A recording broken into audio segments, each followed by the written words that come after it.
السلام علیکم دوستو، نالج ود اسلام خوش آمدید دوستو۔ 6 اپریل 1909 عیسوی کو کمانڈر رابرٹ ایڈون پیری قطب شمالی پر پہنچ گیا۔ قراض کے انتہائی شمالی حصے کا یہ مرکزی نقطہ ہے جسے ہماری دنیا کا بلند ترین مقام سمجھا جاتا ہے۔ 5 اور آدمی پیری کے ہمراہ تھے۔ وہ کچھ دیر وہاں ٹھہرے، خوب چھان بین کر لی کہ آیا وہ واقعی ارض البلد کے 90 درجے پر پہنچ گئے۔ آس پاس کے سمندر کی گہرائی کا اندازہ کیا، پھر اپنے جہاز پر لوٹ آئے جس کا نام روزویلٹ تھا اور وہ قطب شمالی سفر کی ضرورتوں کے لحاظ کرتے ہوئے بنایا گیا تھا۔ پورے سفر میں صرف ایک جان تلف ہوئی۔ اس مہم کو سر کرنا آسان نہ تھا اور نہ یہ ایک جست میں سر ہوئی۔ خود پیری نے اس سلسلے میں 4 مرتبہ کوششیں کی اور آخری کوشش میں کامیابی کا صحرا اس کے سر بندھا۔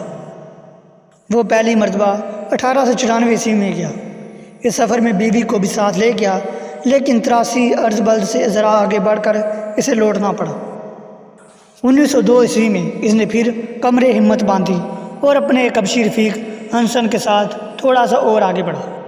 اس کی جان فشانی اور بلند ہمتی کا نتیجہ یہ نکلا کہ ایک خاص جہاز اس کے لیے تیار کر دیا گیا۔ یہ جہاز قطب شمالی کے سمندر میں سفر کے لیے بہت موزوں تھا، جہاں برف کے تودے چکر لگاتے رہتے تھے۔ 1905 عیسوی میں پیرس جہاز پر روانہ ہوا۔ 2 سال کا سامان رسد ساتھ لے لیا تھا۔ سخت سردی کا موسم گرین لینڈ میں گزارنے کے بعد پیری اور اس کے ساتھی 21 فروری 1906 عیسوی کو برف گاڑیوں میں چل پڑے جن میں پہیے نہیں ہوتے اور کتے ان گاڑیوں کو برف پر کھینچتے۔ لیکن 84 ارض البلد اور 85 ارض البلد کے درمیان انہیں رکنا پڑا، اس لیے کہ وہاں پانی پر برف نہیں جمی تھی، لہٰذا برف گاڑیاں کام نہ دے سکتی تھی۔ پھر ایک طوفان آیا جو 6 دن برابر جاری رہا۔ اس میں خبر رسانی کے سلسلے کٹ گئے اور رسد کے جو مرکز جگہ جگہ قائم کیے تھے وہ برباد ہو گئے۔ ناچار 21 اپریل 1906 کو انہیں واپس ہونا پڑا، حالانکہ وہ 87 ارض البلد سے بھی کس قدر آگے بڑھ چکے تھے۔ منزل مقصود نزدیک معلوم ہوتی تھی۔ واپسی کے سفر میں بھی انہیں بہت تکلیفیں اٹھانی پڑی۔ 1908 عیسوی میں پیری نے فیصلہ کر لیا کہ وہ اب قطب شمالی پر پہنچے بغیر نہ لوٹے گا، چنانچہ وہ 21 اگست کو روانہ ہوا۔ اس مرتبہ بھی سردی کا موسم گرین لینڈ میں گزارا۔ پھر چھوٹی چھوٹی ٹولیاں بنا لی، ہر ٹولی تھوڑے تھوڑے وقفے سے روانہ ہوئی۔ اس سے یہ فائدہ ہوا کہ اگلی ٹولی بعد میں آنے والوں کے لیے راستہ بناتی جاتی، اور جب وہ لوگ دیکھتے کہ رسد کم ہو رہی ہے تو ان ساتھیوں کو واپس کر دیتے جو بیماریاں کمزور ہوتی۔ منزل کا آخری حصہ صرف پیری، ہنسن اور ان کے 4 ساتھیوں نے طے کیا۔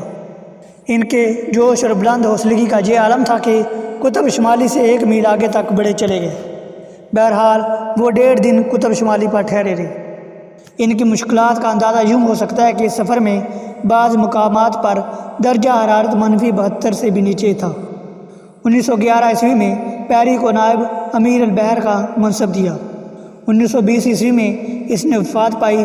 پھر ہوائی جہازوں کی دوڑ شروع ہوئی تو 1926 عیسوی میں امریکہ کے امیر البحر رچرڈ برڈ کا ہوائی جہاز سب سے پہلے قطب شمالی کے مرکزی نقطے پر پہنچا۔ شروع میں قطب شمالی تک پہنچنے کے لیے برف، قلت خوراک، بے آبادی اور فاصلے کی مشکلات حائل تھیں۔ اب وہ مشکلات ایک حد تک دور ہو گئی ہیں۔ اب یہ اندازہ کیا جا رہا ہے کہ جنگی جہازوں کو مشرق سے مغرب یا مغرب سے مشرق کی طرف لے جانے میں قطب سے کیا کام لیا جا سکتا ہے۔ قطب شمالی کے موسم کے متعلق بھی قیمتی معلومات حاصل ہوئی ہیں۔